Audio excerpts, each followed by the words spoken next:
Hello, I'm Alan, and welcome to today's edition of Alan's Cycling Adventures. It's another exciting day. We are riding from Moreno Valley to Indio. There's a bunch of us. We are in the process of signing out, and I will be joining that line in just a moment. That's Elena. She's one of the staff members.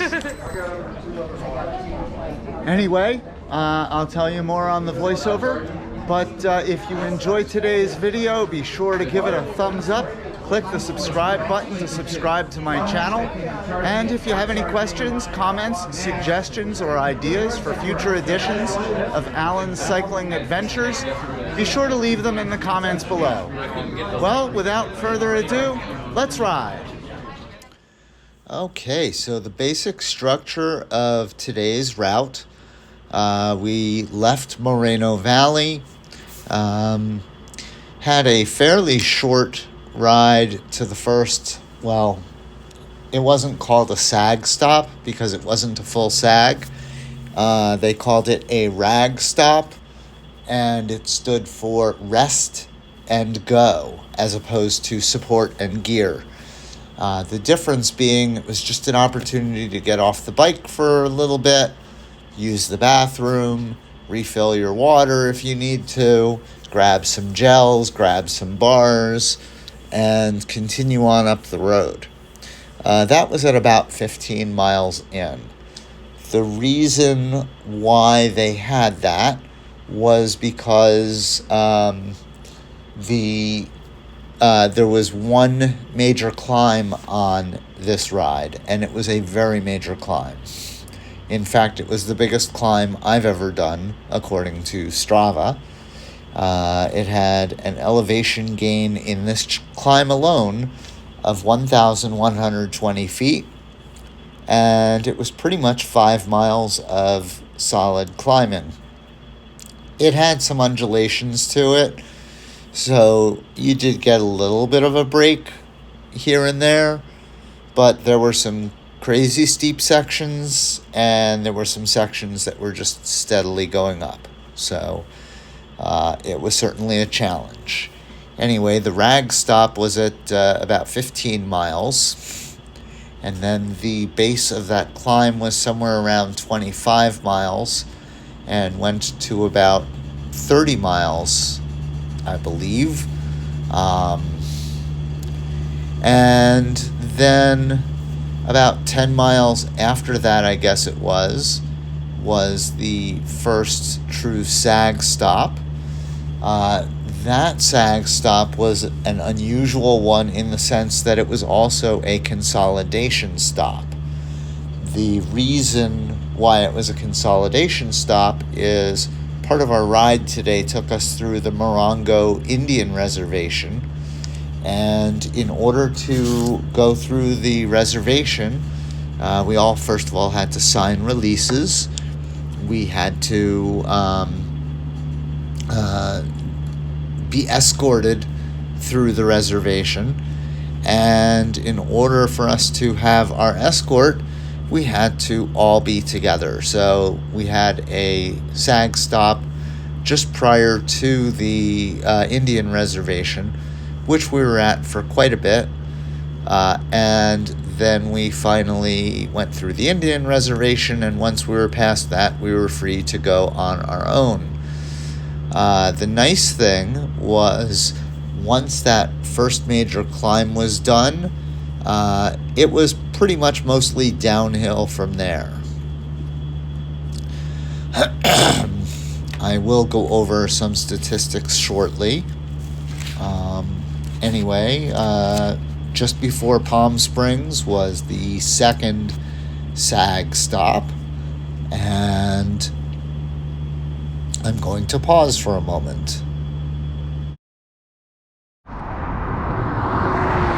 Well, looks like we've got that first major climb just ahead. Here we go. And now I'm back. Anyway, I was talking about that second sag stop. The second sag was the second of the delaying factors for me The first one being the consolidation stop, because I had to wait for the last of the stragglers to come in.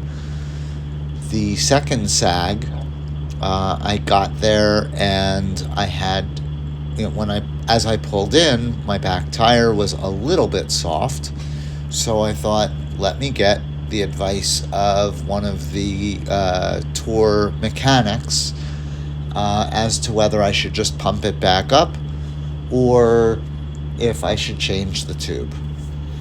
Of course, Teresa knows that I know better than this. There is no such thing as just a slow leak. It's always some sort of a puncture or a hole in the tube. But by the time the mechanic came over, it was significantly softer than when I pulled in. And I realized it was more than just a slow leak. And so I opted to change the tube. When I changed the tube, I found one of those ubiquitous steel wires in the tube. One thing that you should know about the roads we're riding on is they are heavily traveled by trucks.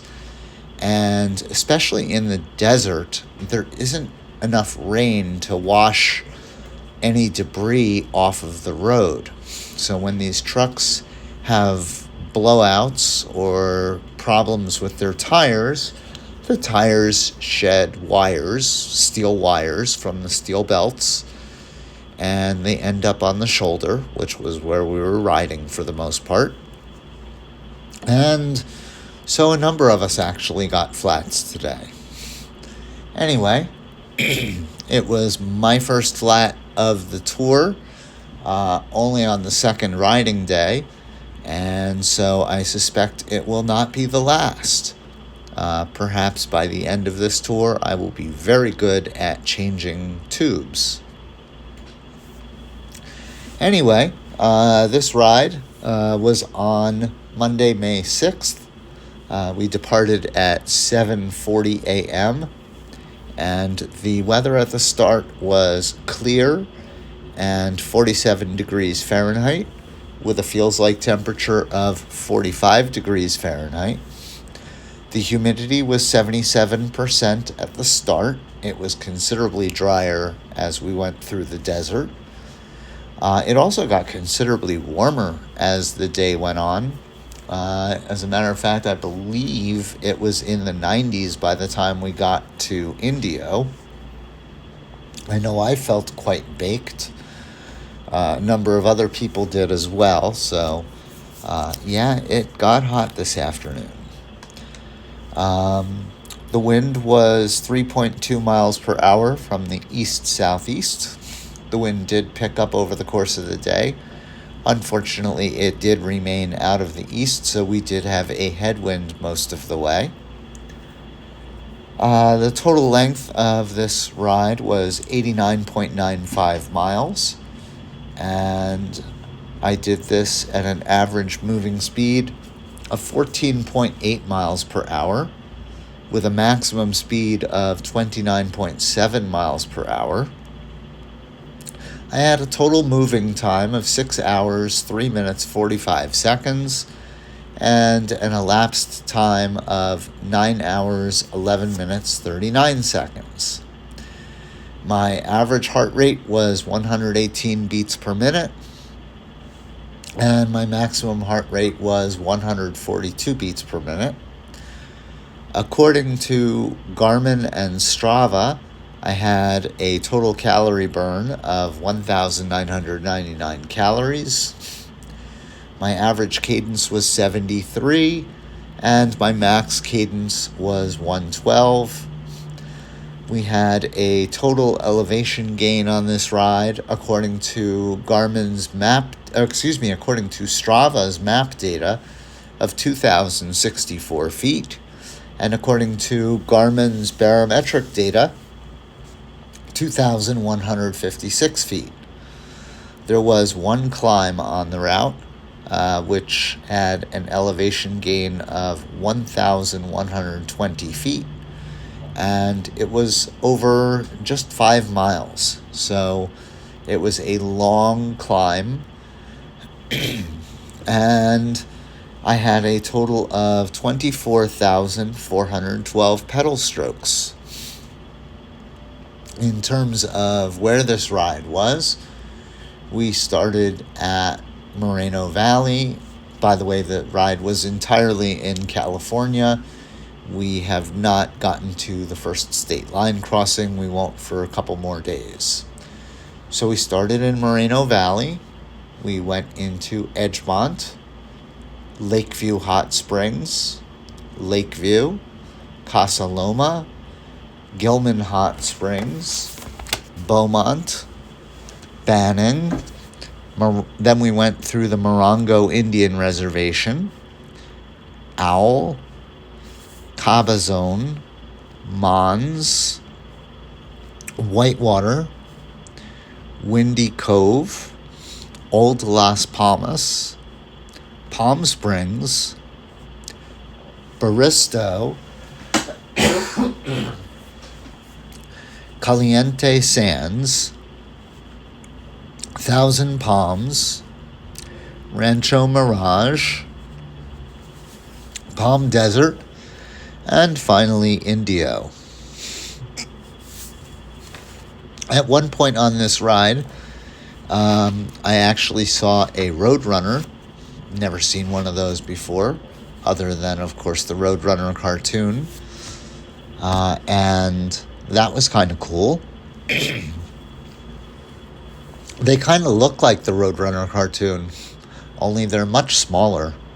You know, the Roadrunner cartoon makes it look like they're the size of a human being. They're actually maybe a foot and a half tall, something like that.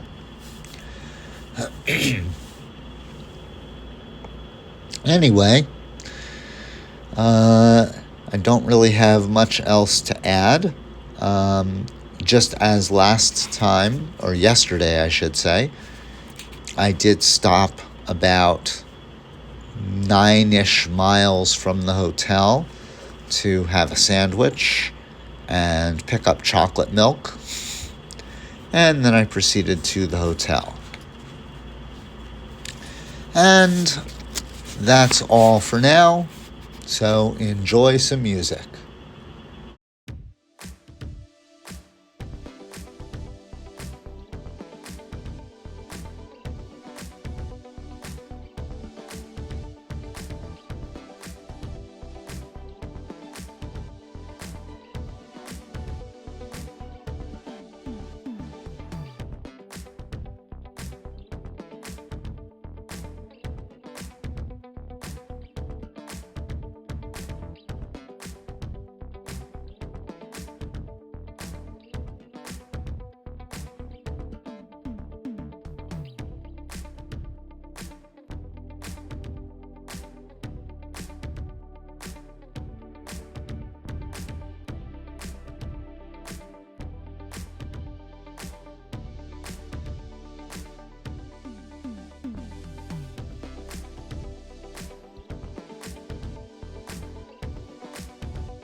I did it.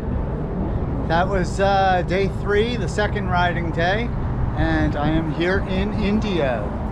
So until next time, stay safe out there.